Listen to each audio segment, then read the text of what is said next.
जब पूरे देश के 25 लाख बच्चों की भविष्य होती है, उस 25 लाख बच्चों के जो मां बाप है, मतलब 1 करोड़ जनता भारत के जिस चीज से अफेक्ट होते हैं, वो चीज क्या है मैं आपको दिखाता हूं। वो चीज है नीट का पेपर।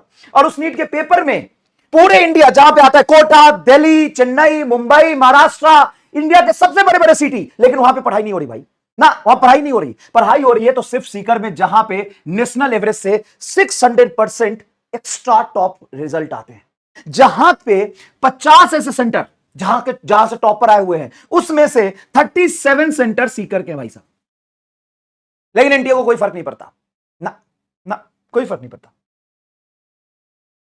ये डेटा नहीं है, ये परफॉर्मेंस नहीं है, ये पढ़ाई नहीं है, रिजल्ट नहीं है, स्कैम है, धोखा है। और धोखा उन 1 करोड़ भारतवासियों के साथ है जो अपने बच्चे को एक बड़े सपना दिखाते हैं, बड़े सपने के लिए 1-2 साल के इतने लंबे सेक्रीफाइसेस करते हैं, अपने से दूर रखते हैं, इन नंबर ऑफ सेक्रीफाइस करके, तपस्या करके पढ़ाई करते हैं। और कुछ ऐसे फैमिलीज हैं जिनका लाइफ सिर्फ बच्चों की पढ़ाई के पीछे ही लगा रहता है, जो 2 वक्त की रोटी भी पूरी ढंग से नहीं खाते, लेकिन वो भी अपने बच्चे को इस उम्मीद से पढ़ाते हैं कि उसका नाम रोशन हो, डॉक्टर बने, उनसे अच्छी लाइफ उनका बच्चा जी पाए।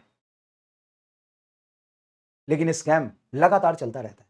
लास्ट ईयर भी, ये तो नीट 24 का रिजल्ट है, नीट 25 में भी सीकर से टॉपर है भाई साहब। हर साल सीकर ही क्यों? सीकर के आसपास के डिस्ट्रिक्ट और वही के सेंटर पे ही चिटिंग की न्यूज क्यों? वहीं पे स्कैम क्यों? वहीं पे इतने इरेगुलर तरीके से एग्जाम क्यों होता है? और यही 2024 में, 2025 में जब लगातार ये चीजें हो रही थी, तब आप वहां पे एक्स्ट्रा सिक्योरिटी लगा के पेपर क्यों नहीं लिए? आप तो बात कर रहे थे ना साहब, this is not your school exam, this is not a national below national level exam, 10 layer security and this and फलाना and ढिमकाना। तो ऐसी चीजें जो बार बार होता है, जहां पे सिर्फ 1 साल की बात नहीं है, continuously through out the session, through out the year on year basis पे ये चीजें आती है, तो आपको ये ध्यान देना चाहिए। तो हम एज अ टीचर्स आपसे यही विनती करेंगे कि लाखों बच्चे अपने मेहनत और अपने डेडिकेशन, अपने सेक्रीफाइसेस को लेकर के यहाँ तक पहुँचते हैं, और उनके सपनों पे इस तरीके से पानी फिर जाना अच्छा नहीं है। अब बात करते हैं कि आगे क्या होगा और आपको आगे क्या करना चाहिए। तो देखो, अभी तक जाँच चल रही है, और एसओजी ने, जो राजस्थान पुलिस की टीम है, उन्होंने कुछ लोगों को अरेस्ट भी किया है, और अरेस्ट करने के साथ-साथ काफ़ी अच्छे स्केल पर जाँच चल रही है। लास्ट ईयर जैसे 24 में सुप्रीम कोर्ट तक भी ये मामला गया था, लेकिन वहाँ पे भी कोई निष्कर्ष नहीं निकला। तो चांसेस मैं नहीं बता सकता क्या है, मैं फ्यूचर नहीं जानता हूँ, लेकिन मैं आप सभी बच्चों से ये रिक्वेस्ट करूँगा कि पढ़ाई ना छोड़ें, थोड़ा-थोड़ा पढ़ते रहें। एग्ज़ैक्टली पूरे इंडिया में रीनीट हो जाए ये तो नहीं पता।